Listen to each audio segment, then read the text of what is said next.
Assalamualaikum warahmatullahi wabarakatuh. Waalaikumsalam warahmatullahi wabarakatuh. Oh, itu paling kenceng, kuliah paling kenceng aja itu. Bismillahirrahmanirrahim.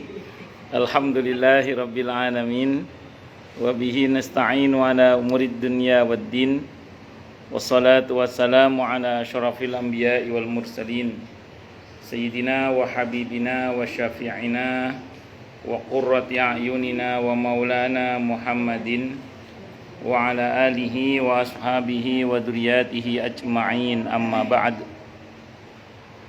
Asyhadu an la ilaha illallah wa asyhadu anna Muhammadar Rasulullah wa ufawwidu amri ilallah, innallaha basirum bil ibad. Hasbiyallahu la ilaha illa huwa alaihi tawakkaltu wa huwa rabbul arsyil azim. Qala Allah ta'ala fi kitabihil karim hikayatan an nabiyillahi Musa alaihi salam. Rabbi syrah li sadri wa yassir li amri wahlul 'uqdatam min lisani yafqahu qawli. Para asatidzah, para ibu-ibu sekalian, hafidhoni wa hafidhakunallah, wabil khusus segenap pengurus majelis taklim Sabila dan sahibatul bait Ibu Nani Winata, yang semoga beliau beserta keluarga besarnya dan segenap jamaah Sabila semoga selalu dalam naungan rahmat, barokah, perlindungan serta bimbingan Allah Subhanahu wa taala. Amin Allahumma amin insyaallah. Dan tentu saya doakan semoga kemuliaan ibu-ibu sekalian selalu dijaga dan ditingkatkan terus oleh Allah Subhanahu wa taala sebagai seorang muslimah, sebagai seorang istri, sebagai seorang ibu, dunia hingga syurga. Amin Allahumma amin insyaallah. Allahumma inna nas'aluka ilman nafi'a wa rizqan thayyiba wa amalan mutaqabbala wa fatahallahu lana futuhal arifin.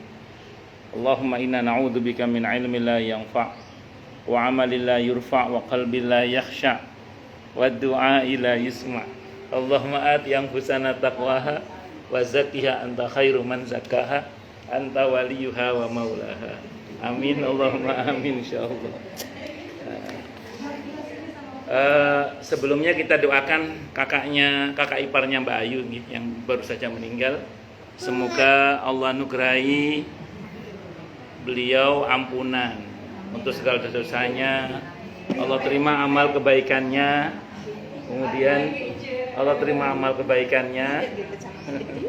Dan semoga dan semoga pula tidak main handphone lah.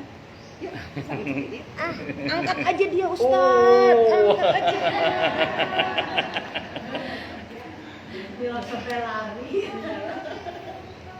Jadi semoga Allah terima amal kebaikannya dan keluarga yang ditinggalkannya. Allah anugerahi kesabaran yang berlipat-lipat dan semua kuburnya menjadi taman-taman surganya dan bukan menjadi jurang-jurang nerakanya. Kita bacakan suratul Fatihah karena pada saat wa iyyaka nasta'in Allah menyatakan wali abdi ma sa'ala. Bagi hambaku terserah dia meminta apa saja. Apa yang kita mohonkan tadi semoga dijabah oleh Allah. Al-Fatihah. A'udzubillahi minasyaitonir rajim. Bismillahirrahmanirrahim. Alhamdulillahirabbil alamin arrahmanir rahim. Maliki yaumiddin. Iyyaka na'budu wa iyyaka nasta'in. Ihdinas siratal mustaqim. Shiratal ladzina an'amta 'alaihim ghairil maghdubi 'alaihim waladdallin. Amin. Bismillahirrahmanirrahim. Kalau enggak ada yang masak tuh Mbak Yu jualan apa? Enggak tahu. Oh ada.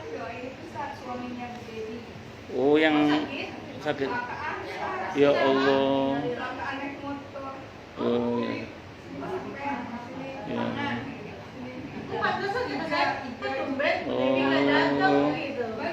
Iya. Kita doakan lagi suaminya Bu Debi yang kecelakaan. Semoga lekas pulih kembali, sehat walafiat kembali, banyak umur yang mubarakah. Syafahullah syifaan ajilan la ba'sa tahurun la yughadir saqaman. Al-Fatihah. A'udzubillahi minasyaitonir rajim. Bismillahirrahmanirrahim.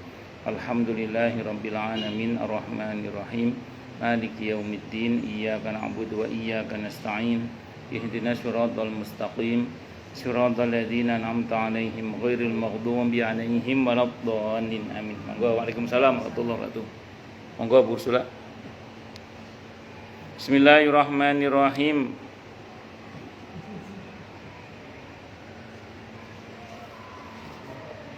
Halaman 292 ya. Ujian berat yang ditimpakan terhadap keluarga mukmin ini dan terpisahnya suami dengan istri dan anaknya itu mengingatkan kita pada ujian berat yang diberikan kepada Sayyidah Hajar alaihissalam tatkala dia ditinggalkan oleh Khalilullah Nabi Ibrahim alaihissalam di suatu lembah yang tidak ada tumbuh satu pun tanaman di sana.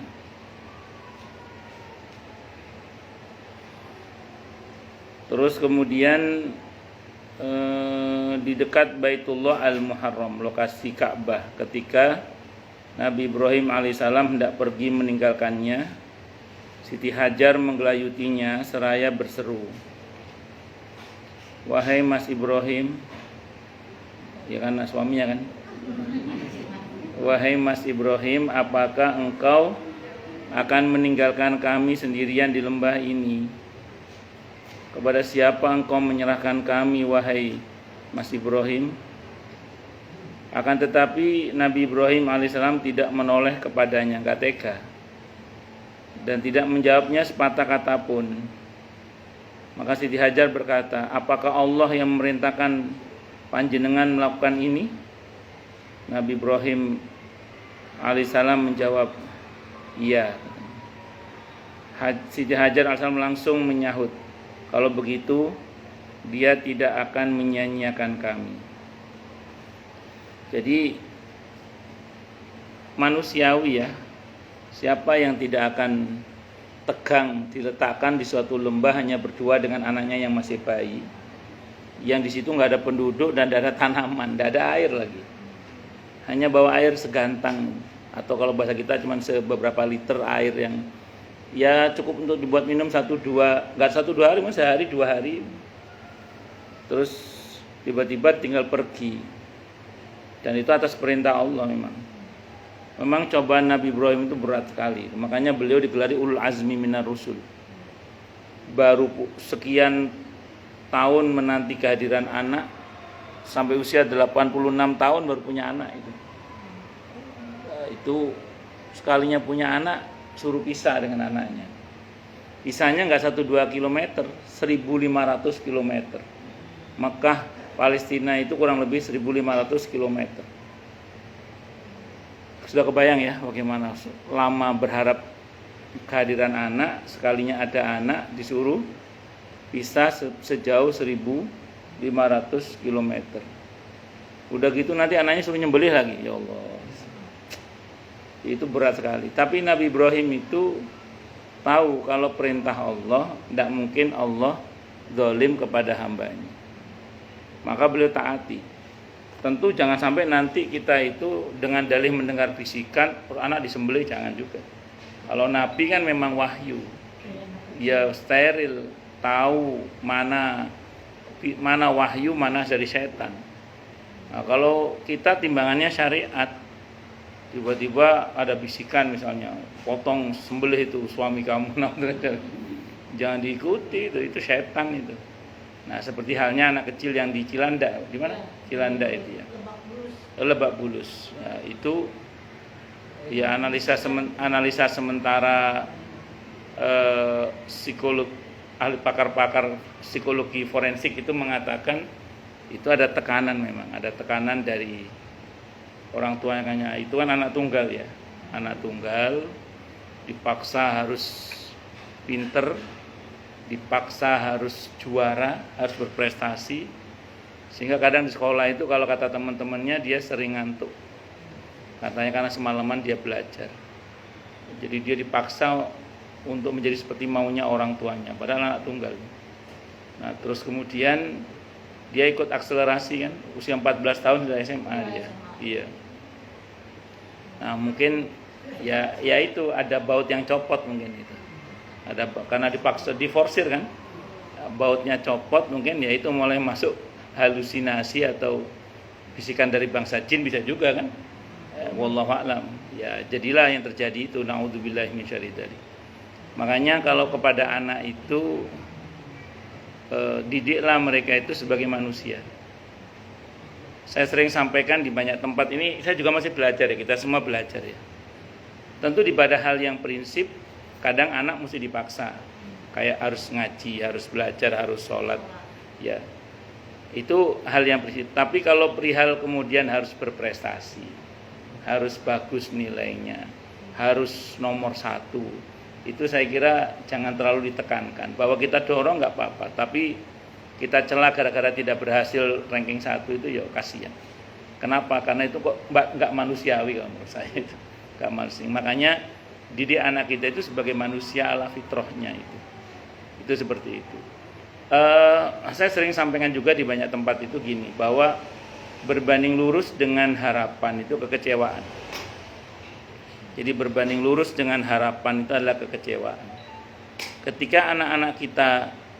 Ketika kita berharap anak-anak kita menjadi anak yang baik, begitu mereka sudah baik ya kita senang. Tapi ketika kita mentargetkan baik dan berprestasi, padahal sudah baik, hanya gara-gara tidak berprestasi kita kecewa. Padahal jadi anak baik aja udah senang harusnya. Itu seperti itu. Nah, ketika ya sama dengan ketika jenengan berharap suami yang baik misalnya, asal sudah baik bertanggung jawab udah senang. Coba tambahkan romantis misalnya. Begitu suami nggak romantis kecewa. Padahal kan sudah baik dan bertanggung jawab udah luar biasa. Itu seperti itu. Nah demikian juga ketika seseorang itu pagi berharap sarapan nasi uduk, begitu ketemu nasi uduk ya senang. Coba tambahkan harapannya nasi uduk, krepek nila, semur jengkol misalnya. Kadang-kadang tidak semua orang jual nasi uduk jual iya. Jadi padahal kalau kita tidak menambahkan harapan semur jengkol dan tadi itu kerupuk nila dan macam-macam, asal nemu nasi uduk aja udah senang. Ya itu namanya apa? Berbanding lurus dengan harapan, di dunia ini adalah kekecewaan tadi itu. Nah saya ulang ya, kembali pada ujian berat pada keluarga Nabi Ibrahim alaihissalam itu, Siti Hajar begitu dibilang ini perintah Allah, begitu yakin perintah Allah, ya sudah, tinggal ditaati saja. Tidak mungkin Allah menyia-nyiakan kami, kata Siti Hajar. Jadi kata beliau, kalau memang itu perintah Allah, kalau begitu Allah tidak akan menyia-nyiakan kami. Ini prinsip ya, ini prinsip. Kita diperintah untuk menuntut ilmu. Itu perintah Allah. Terus kita diperintah untuk mendidik anak-anak kita. Udah taati aja. Allah nyuruh, nggak mungkin Allah lepas tangan, nggak mungkin. Nah, sama dengan menikah juga gitu. Menikah itu diperintah oleh Allah. Kita menikah atau menikahkan anak kita, udah nggak usah khawatir. Tapi syaratnya yakin ya. Syaratnya yakin. Kalau nggak yakin, ya wa kullu man lam ya'taqid lam yantafi'. Kalau nggak yakin nggak ada manfaatnya. Harus yakin. Udah bismillah, yakin aja. Yakin aja. Yakin pada janji Allah maksudnya. Allah nggak mungkin menyia-nyiakan orang yang mentaati perintahnya tadi. Well, orang nyuruh kita saja itu dikasih bekal kok kita. Apalagi Allah gitu. Orang yang dermawan tapi ya, kalau pelit sama aja sih. Jadi kita dibekali pasti itu, nggak mungkin nggak dibekali. Apalagi Allah yang maha dermawan, maha baik. Asal kita tetap husnudzon terus sama Allah ya, baik sangat terus sama Allah. Udah bismillah, jalani aja udah. Allah itu seperti itu. Nah, itulah keyakinan Siti Hajar alaihissalam. Tapi namanya ujian tetap ada dramanya lah, ada dramanya. Dimana Nabi Ismail nangis kan? Nabi Ismail nangis karena persediaan air sudah habis. Mohon maaf, ASI pun juga sudah habis. Siti Hajar itu tahu di situ nggak ada air, itu tahu beliau. Itu padang berbatu, itu lembah itu, padang berbatu. Dan beliau tahu di situ nggak ada air.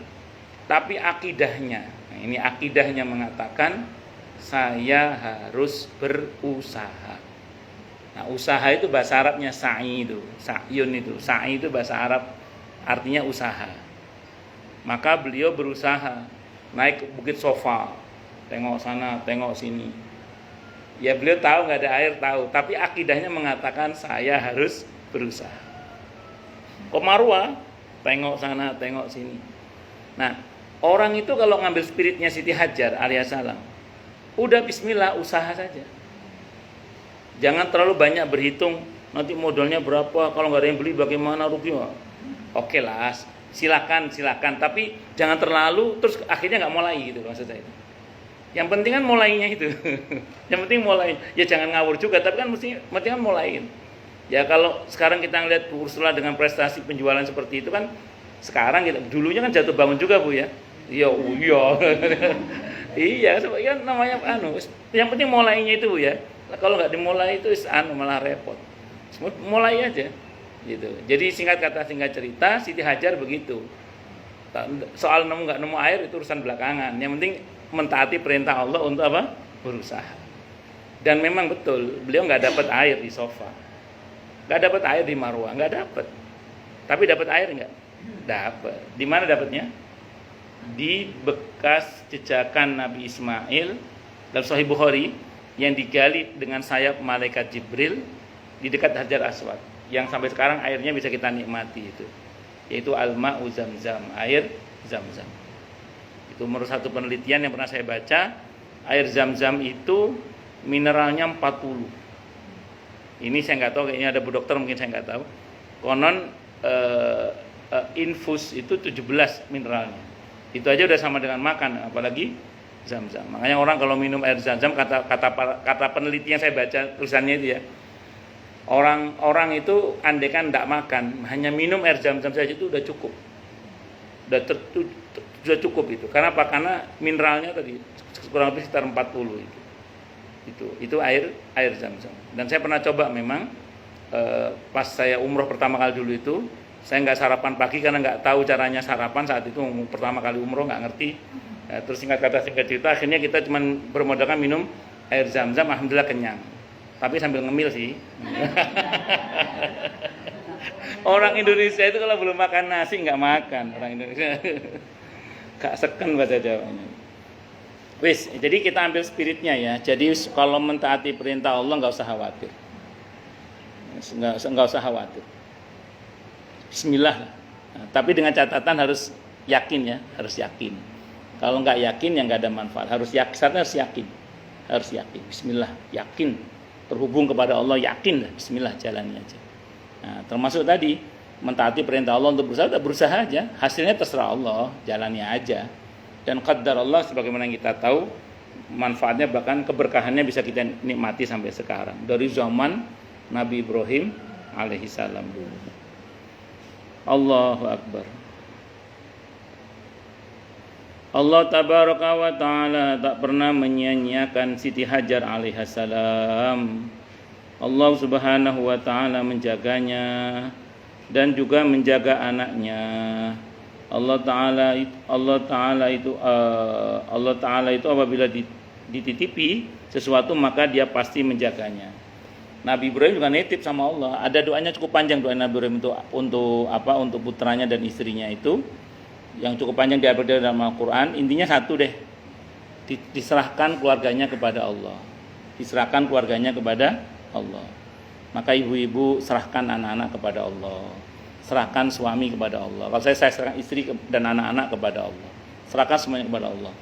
Minta pertolongan Allah agar semuanya dibantu. Nah, jadi minta semuanya dibantu. Nah, adapun kita berproses itu saya ulang semata-mata hanya mentaati perintah Allah. Tapi mengikut sertakan Allah dalam mengelola kehidupan rumah tangga itu sebuah keharusan.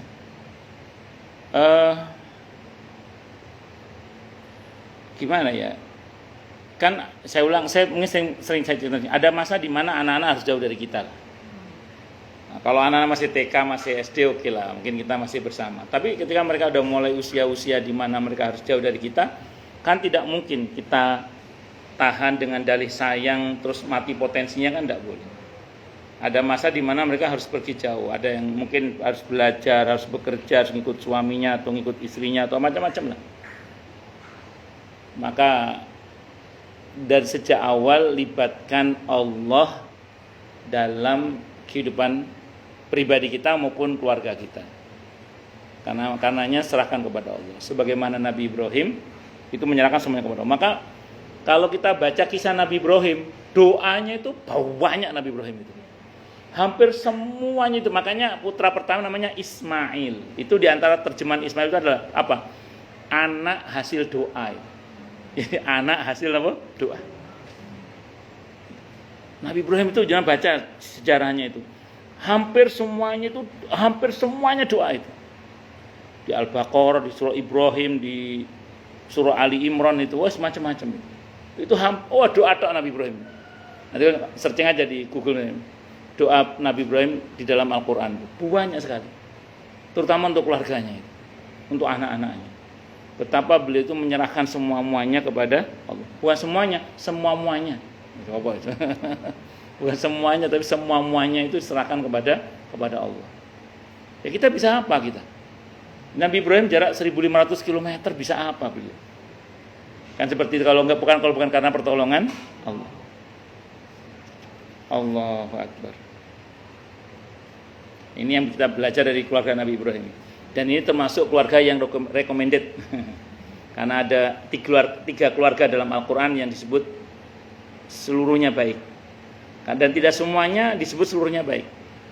Yaitu yang pertama keluarga Nabi Ibrahim alaihissalam, keluarga Imran alaihissalam, dan keluarga Nabi kita Muhammad sallallahu alaihi wasallam. Dan di dalam Al-Quran yang disebut sebagai uswah hasanah, teladan yang baik itu hanya dua, yaitu Nabi kita Muhammad SAW dan Nabi Ibrahim alaihissalam. Maka kita patut belajar dari beliau dan keluarganya. Kalau bicara Nabi Ibrahim, tidak jauh-jauh dari keyakinan dan doa. Yakin, doa, husnudzon sama Allah. Yakin, doa, husnudzon sama Allah. Yakin, doa, husnudzon sama Allah. Itu Nabi Ibrahim. Jangan baca udah cerita kisah Nabi Ibrahim itu. Kalau nggak doa, yakin sama Allah, wis husnudzon sama Allah. Wis itu Nabi. Muter itu aja Nabi Ibrahim. Muter itu aja. Ya usaha pasti itu kan. Usaha itu sebagai bentuk ketaatan kepada Allah.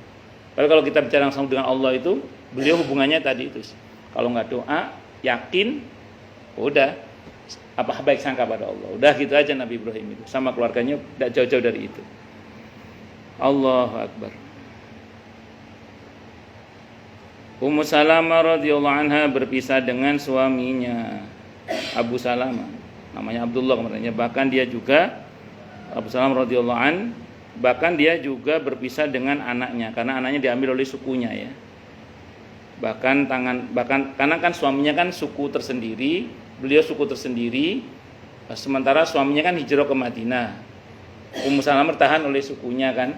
Anaknya ditahan oleh suku suaminya, jadi pisah dengan dua-duanya. Kemarin itu ceritanya. Bahkan tangan anaknya patah di hadapannya gara-gara tarik-tarik itu kemarin. Mengalami musibah seperti ini menjadikan Ummu Salamah radhiyallahu anha bersedih dan berduka cita mendalam.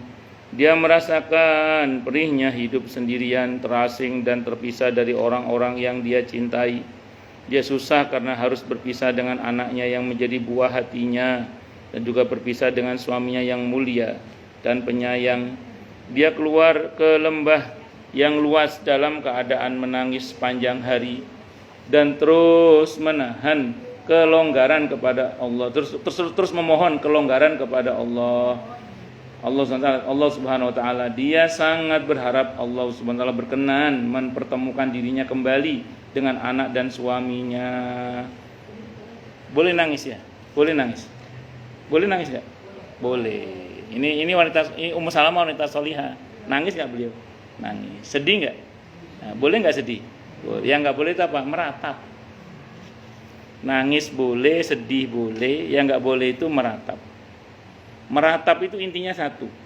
Tidak rela dengan keputusan Allah. Enggak terima dengan keputusan Allah itu meratap namanya.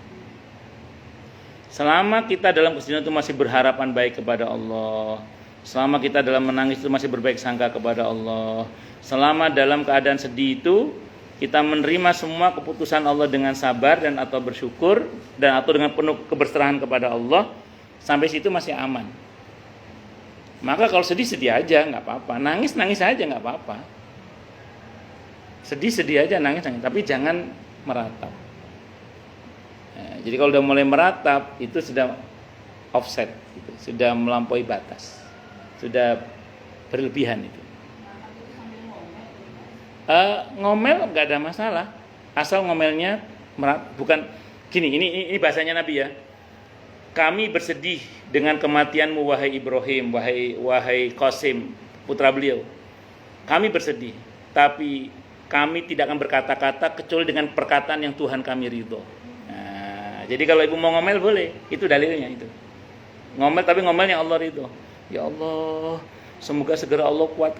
Pokoknya ngomongnya baik, ya Allah, semoga Allah. Itu aja.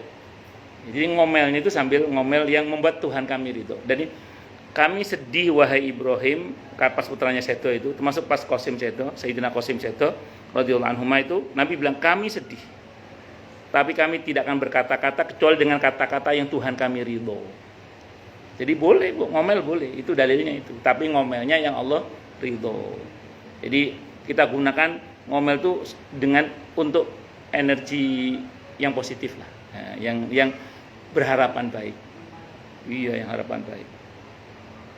Makanya ya begitulah kira-kira ya. Jadi apalah bahasanya. Masing-masing orang bisa beda-beda sih, kan ada. Makanya kan gini. Nabi itu pas takziah. Beliau ada dalam kitab At-Tadhkir Imam Al-Qurtubi itu. Beliau mengatakan begini ya, hadisnya gini, Aukamakal. Janganlah kalian berkata-kata kecuali yang baik. Karena setiap perkataan kalian itu diaminkan oleh para malaikat. Jadi di tempat di mana ada musibah, termasuk kematian. Sekarang di Sukabumi ada musibah itu ya. Ya Allah, semoga Allah berikan kesabaran pada mereka, Allah ampuni mereka, dan Allah ganti dengan yang lebih baik. Amin. Nah itu tempat di mana ada musibah itu mustajabah. Alhamdulillah, mohon maaf. Jadi orang itu kalau ada musibah, di tempat di mana ada musibah itu masuk kematian itu mustajabah. Karena semua perkataan kita diamin oleh para malaikat. Nah, kalau pas takziah ngomong yang baik-baik. Tapi setelah tahu ilmu jangan terus nanti pulang ke rumah kalau nggak ada yang mati ya. Mau takziah jangan.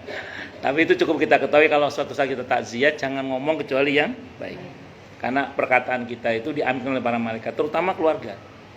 Nah, karena sedang mengalami musibah di tempat itu, perkataan kita diaminkan oleh para malaikat. Saya pribadi itu kalau di tempat-tempat yang mustajabah itu saya manfaatkan untuk doa-doa, terutama tempat di mana ada majelis ilmu. Itu kayak di sini atau di pesantren atau di mana ada majelis ilmu itu saya layangkan aja harapan-harapan. Karena di situ biasanya tempat-tempat yang mustajab. Kan banyak malaikatnya. Kan malaikat itu kalau ada kebaikan merapat. Ini kita ngaji gini Bu. Kenapa dalam hadis malaikat rahmat mengepung orang yang sedang kajian ilmu itu? Karena setiap ada kebaikan itu keluar aroma wangi. Itu membuat malaikat rahmat merapat. Nah, malaikat rahmat kalau merapat itu diantara tugasnya mengaminkan harapan. Nah, saya sering bilang kalau ngaji itu sambil berharap sama Allah. Kalau ngaji gini sambil berharap sama Allah. Berharap aja sama Allah. Apalah yang menjadi harapan kita itu. Nah, itu kan insya Allah itu menjadi tempat-tempat yang mustajab. Ya kita semua belajar. Yang ngomong juga masih belajar. Kita semua belajar. Mengalami musibah seperti ini menjadi tadi sudah ya. Tadi sudah ya. Sudah. Sekarang sabar itulah yang terbaik dan mengharap pahala dari Allah Subhanahu wa taala. Ya kalau mau enggak sabar mau ngapain lagi? Apa kalau kita enggak sabar terus kalau sakit jadi sembuh? Enggak juga kan? Apa kalau enggak sabar teriak-teriak terus utang lunas? Enggak juga kan? Yang penting sabar. Kalau sabar kita dekat dengan pertolongan Allah. Tapi gini kadang yang enak ngomongnya aja, kadang prakteknya apa? Sulit pakai dalam. Tapi kalau kita sanggup melaksanakan pahalanya memang luar biasa insyaallah. Semua ragam ujian yang dibebankan di atas kepada Ummu Salamah radhiyallahu anha dan suaminya Abu Salamah radhiyallahu anhu ini menjadikan mereka berdua semakin kokoh kesabarannya dan menggapai sebaik-baik balasan di sisi Allah Ta'ala. Mereka dalam surah Ali Imran ayat 146 Allah berfirman yang artinya, maka mereka tidak merasa hina karena musibah yang menimpa mereka di jalan Allah, dan mereka juga tidak merasa lemah dan tidak pula menyerah kepada musuh. Allah menyukai orang-orang yang sabar. Jadi ada orang itu dalam kondisi terpuruk itu malah semakin membaik kesabarannya. Nah, yang celaka adalah di tengah-tengah keterpurukan dia putus asa. Oh udah, itu rugi dua kali itu. Rugi dunianya, rugi akhiratnya. Tapi kalau dia sabar dan semakin menguatkan kesabarannya dan bertawakal hanya kepada Allah, itu justru akan menguatkannya, akan memuliakannya, dan insya Allah dengan itu datang pertolongan Allah. Tapi saya ulang Bu, ini enak ngomongnya aja ini ya. Kalau pas ngalami sendiri, ya Allah, ya Allah, ya Allah, ya Allah. Mereka tidak bergeser, tapi semoga Allah maukan dan mampukan kita untuk bersabar dan bersyukur. Amin Allahumma amin. Selalu ya amin Allahumma amin. Mereka tidak bergeser dari iman walau seujung jari pun. Gak ada pikiran menjauh dari Allah, itu gak ada. Ada sebagian orang itu beranggapan bahwa dengan putus asa itu seolah-olah ya kayak semacam melampiaskan sakit hatinya lah kepada keputusan Allah. Allah kok diprotes. Kalau sama Allah itu ngemis. Kalau sama Allah, Allah kok diprotes. Ada orang WA saya itu kesel sama suaminya. Ujungnya itu dia nanya gini ke saya, emang Tuhan itu ada Ustaz ya? Emang Allah itu ada? Sampai segitunya, saking kecewanya sama suaminya. Ya, saya bilang, yang mengecewakan sampean suami kok marahnya sama Allah? Saya bilang gitu. yang mengecewakan sampean itu suami kok marahnya sama Allah, kan aneh. Emang ada masalah apa sampean dengan Allah? Saya bilang gitu, kok sampai sampean marah sama Allah. Wong yang mengecewakan dia suaminya kok marahnya sama Allah? Kan aneh orang. Wong yang mengecewakan makhluk kok marahnya sama Al-Khaliq, aneh. Kalau sama Allah jangan begitu. Sama Allah baik-baik, sama Allah itu. Allah Maha Kuasa atas segala sesuatu. Dan Allah itu tidak mungkin zalim kepada hambanya, dan itu janji Allah kok itu. Allah tidak akan zalim kepada hambanya, dan itu janji Allah. Udah yakin aja, kalau sama Allah itu yang baik-baik aja sama Allah itu. Jangan aneh-aneh gitu loh. Kalau aneh-aneh ya capek sendiri. Ya anak inda dzani abdi itu. Udah kalau sama Allah itu baik sangka aja. Kalau susah nemu hikmahnya gini. Terus pokoknya saya yakin ya Allah di balik semua ini pasti ada hikmah kebaikannya, walaupun sulit dimengerti. Gitu. Masanya kadang ini saya juga masih belajar. Ke anak-anak itu kadang ini. Udah bersyukur aja dulu. Tapi anak-anak kan namanya anak-anak kadang. Tapi kan gini. Tidak harus mengerti untuk bersyukur, saya bilang gitu. Udah bersyukur dulu aja. Nanti dengan bersyukur itu kita akan mengerti. Gitu aja. Bisa dipahami nggak sebenarnya? Kan ada orang itu mensyaratkan mengerti dulu baru bersyukur. Enggak. Udah syukur aja dulu. Bersyukur dulu aja. Nanti insya Allah kita akan mengerti. Insya Allah. Udah gitu aja. Ya kayak teorinya sebagian orang yang mengatakan ini yang punya status ini Bu Ivan. Bener banget Pak Ustadz. Jadi insya Allah gak ada kekhawatiran yang berlebihan. Betul. Beliau sempat nulis status itu. Statusnya beliau diantaranya bukan untuk jangan nunggu bahagia untuk bersyukur. Situ dengan bersyukur itu kita akan bahagia. Itu status beliau kapan hari. Nah, kalau istilah para ulama ya tadi itu. Kalau yang saya pakai ke anak-anak saya maksud saya gitu. Kan kadang anak-anak setengah protes dulu, udah syukur aja dulu. Tapi kan enggak gini. Jangan nunggu mengerti untuk bersyukur. Bersyukur dulu aja, nanti kamu akan ngerti. Udah bersyukur dulu aja. Bersyukur dulu aja. Nanti kamu akan ngerti nanti. Nah, ini kan proses. Ya, saya ulang ini kita semua belajar ya. Yang ngomong juga masih belajar. Kita semua belajar. Allahu Akbar. Bon, lanjut. Meski mereka Mereka tidak bergeser dari iman walau seujung jari pun.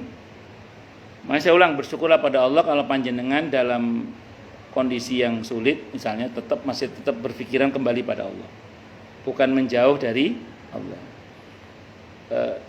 Mungkin saya pernah sampaikan nasihat seorang ulama yang mengatakan, dulu aku mengira mendekat kepada Allah itu begitu melelahkan.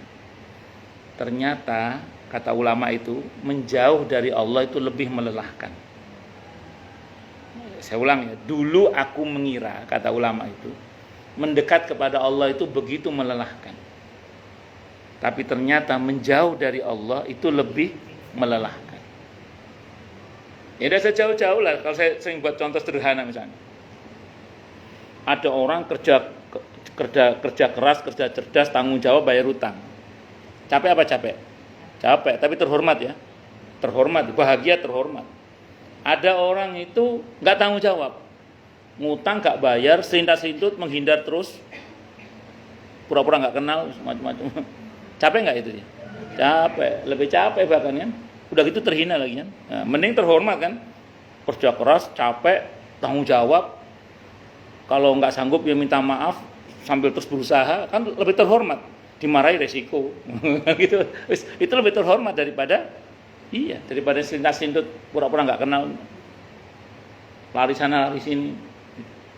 Allahu Akbar. Kita semalaman tahajud capek, semalaman dugem sama capek juga, dan ujungnya beda kan. Ya kan ujungnya kan beda juga kan, itu seperti itu. Jadi ya itu tadi kata ulama tadi mengatakan, dulu aku mengira mendekat kepada Allah itu begitu melelahkan. Ternyata menjauh dari Allah itu lebih melelahkan.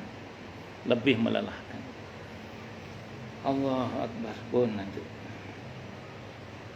Tak pernah terlintas dalam benak Abu Salamah radhiyallahu anhu untuk mundur dari hijrah sehingga bisa berkumpul kembali antara istri dan anaknya.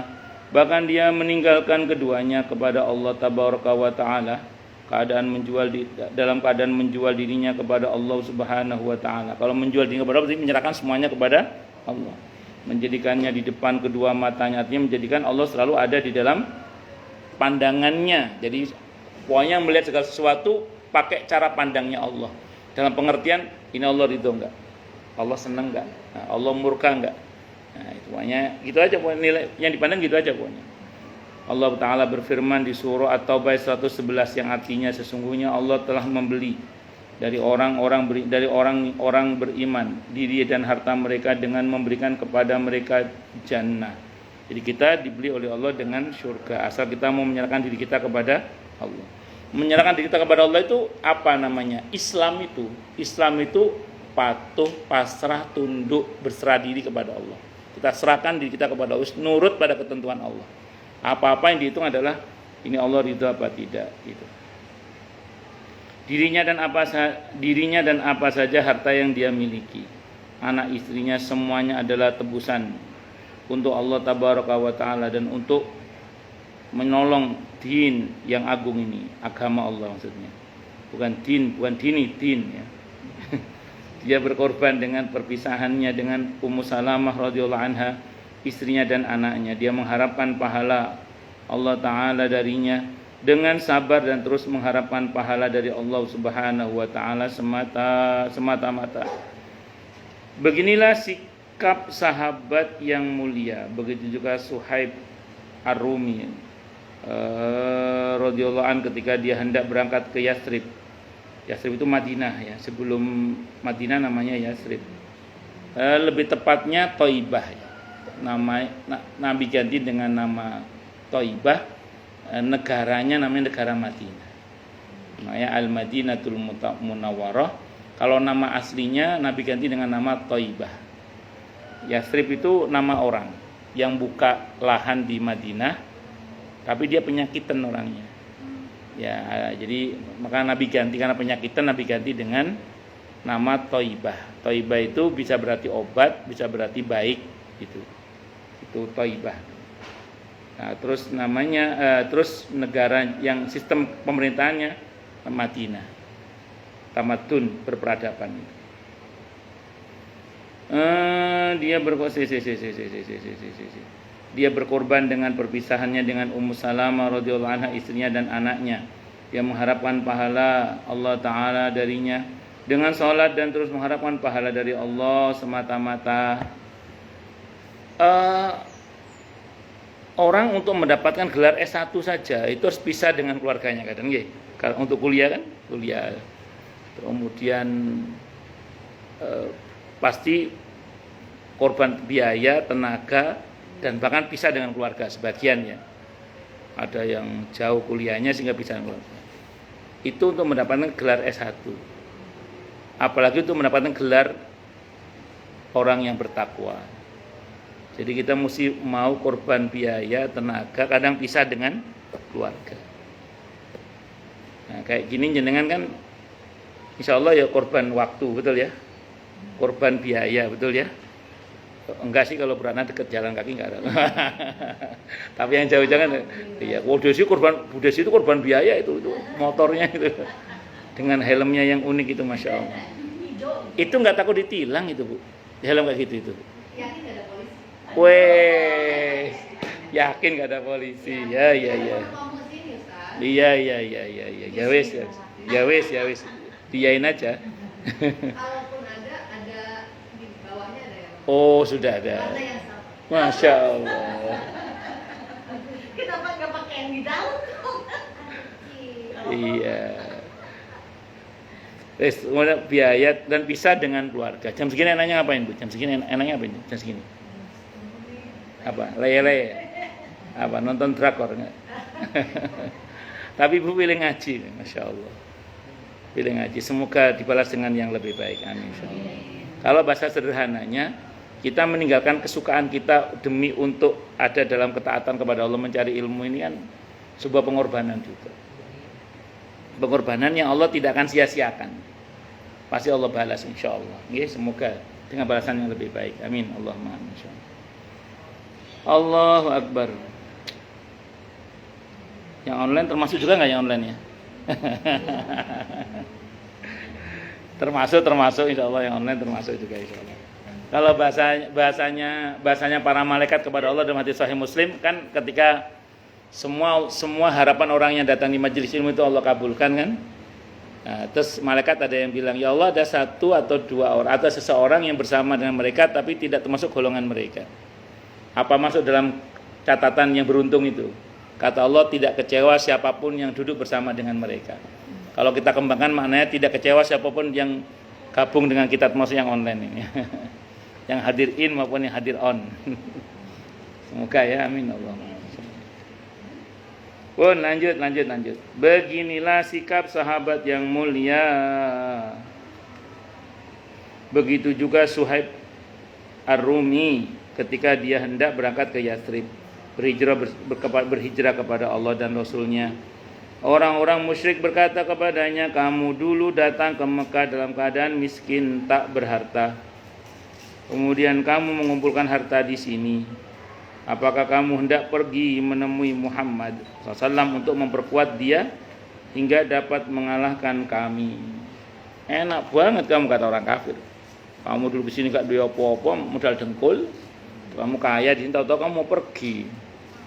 Suhaib radhiyallahu anhu berkata kepada mereka, maukah kalian kutunjukkan tempatku menyimpan harta, tapi jangan halangi aku berhijrah ke Yathrib. Mereka menjawab, ya kami mau. Suhaib radhiyallahu anhu memberitahu mereka tempat penyimpanan hartanya. Lalu mereka mengambilnya. Nabi kita Muhammad SAW bersabda menyambut Suhaib yang tiba di Madinah, alangkah besar laba dan keuntungan yang akan kau dapatkan dengan jual belimu itu, wahai Abu Yahya. Alangkah besar laba bisnismu, wahai Abu Yahya. Jadi beliau rela mengorbankan hartanya demi supaya bisa berjuang hijrah di jalan Allah. Nah, ini kalau bahasanya Nabi, kamu telah menukarkan hartamu dengan keuntungan yang besar karena kamu telah berbisnis dengan Allah. Jadi istilah dagang dengan Allah itu dalam pengertian yang seperti ini itu bukan hal yang tercela, bukan. Tapi yang seringkali dicela oleh para ulama itu berkaitan dengan hitung-hitungan yang nggak benar dengan Allah itu. Itu istilahnya dagang juga dengan Allah, tapi dagang yang apa istilahnya itu dicela lah gitu. Kenapa? Karena dia terlalu hitung-hitungan dengan Allah.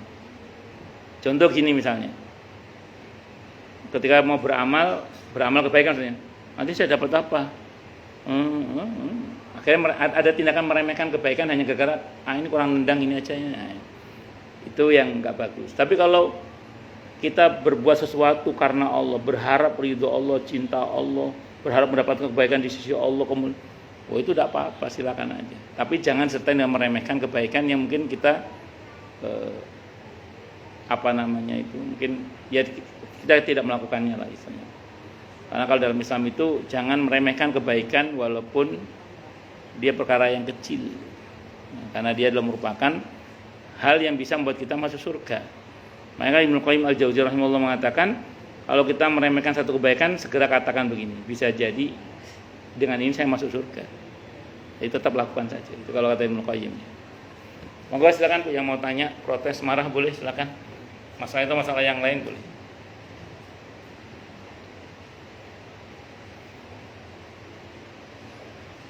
Jelas semua? Atau tidak jelas semua? Kalau enggak ada saya teruskan lagi kalau gitu. Oh jelas semua ya? Alhamdulillah jelas semua.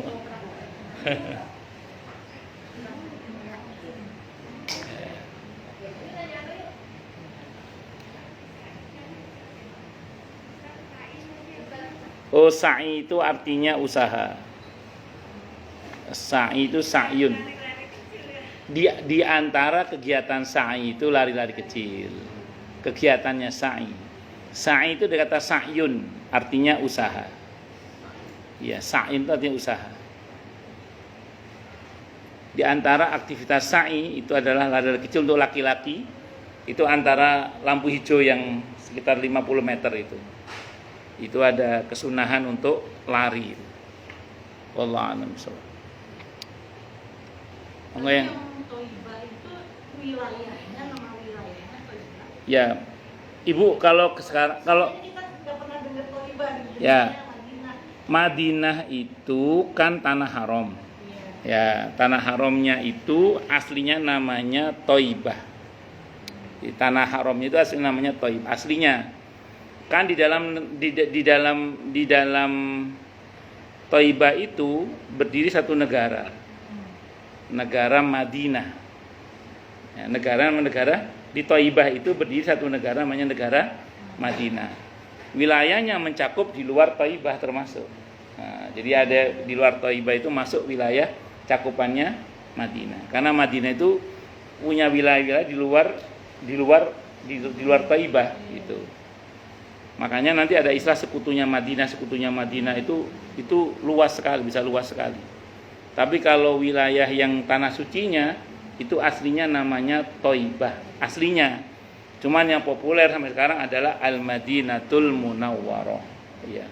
Dan memang di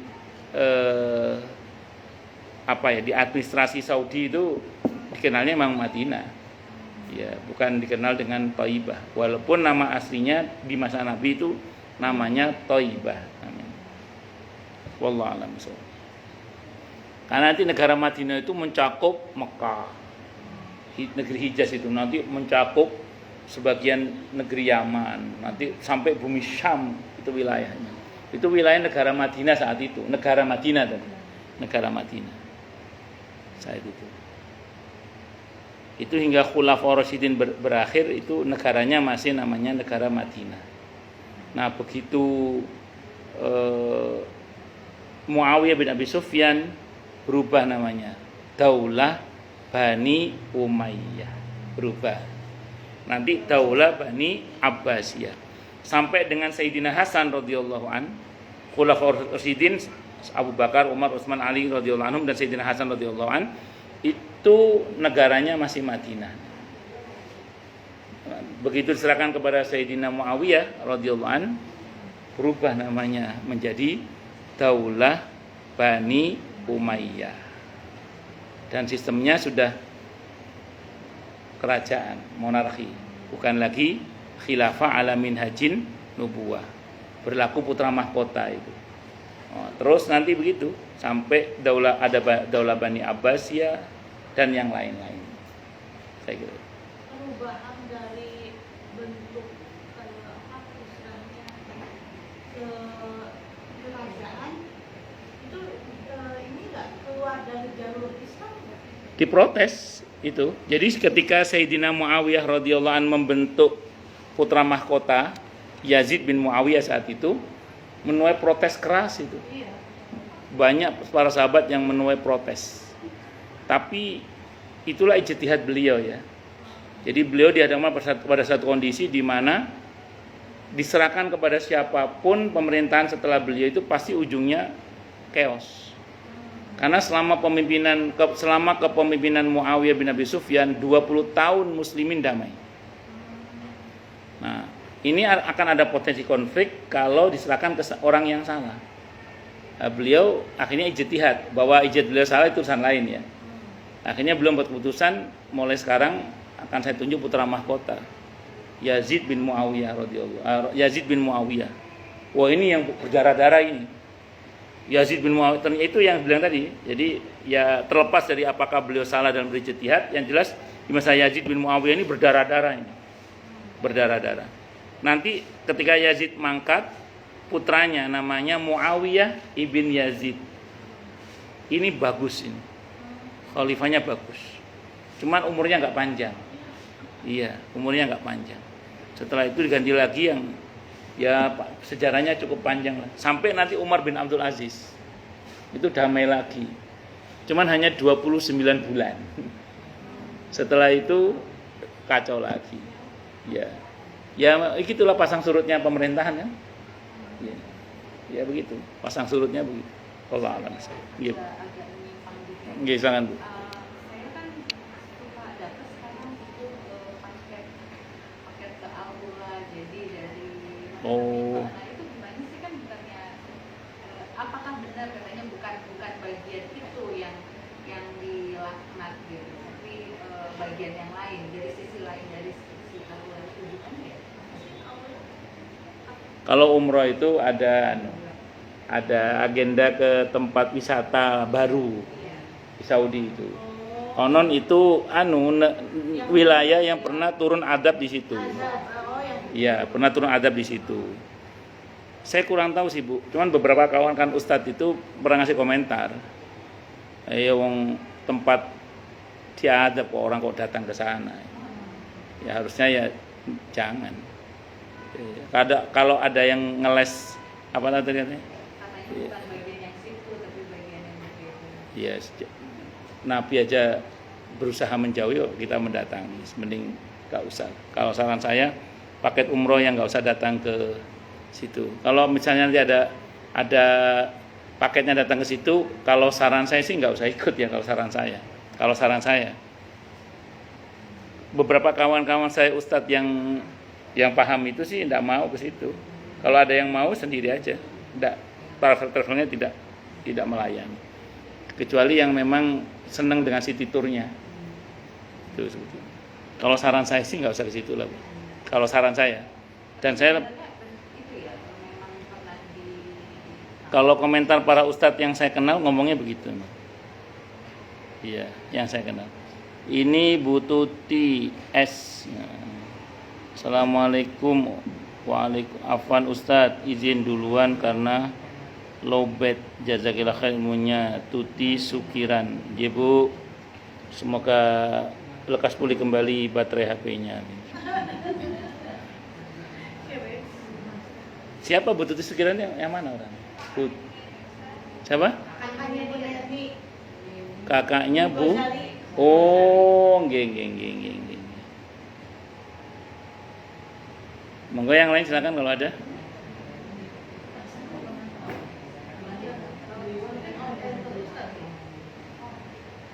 Jelas semua ya?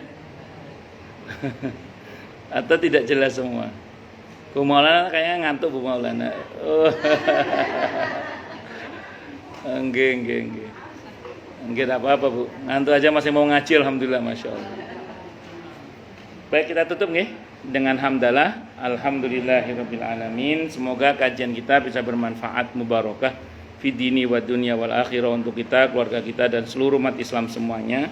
Dan mudah-mudahan kita semua dijadikan oleh Allah sebagai orang-orang yang sukses dunia akhirat, selamat dunia akhirat, bahagia dunia akhirat, dan dipermudah urusan kita oleh Allah fid dini wa dunya wal akhirah. Semoga Allah limpahkan hidayah selalu untuk kita, semoga Allah tingkatkan selalu hidayah untuk kita, dan semoga Allah berikan hidayah untuk siapapun yang melihat kita. Subhanakallahumma bihamdika asyhadu an la ilaha illa anta astaghfiruka wa atubu ilaik. Sallallahu alaihi Muhammad wa ala alihi wa sahbihi wasallam. Saya mohon maaf. Assalamualaikum warahmatullahi wabarakatuh. Waalaikumsalam. Terima kasih banyak Pak Ustaz. Sami-sami.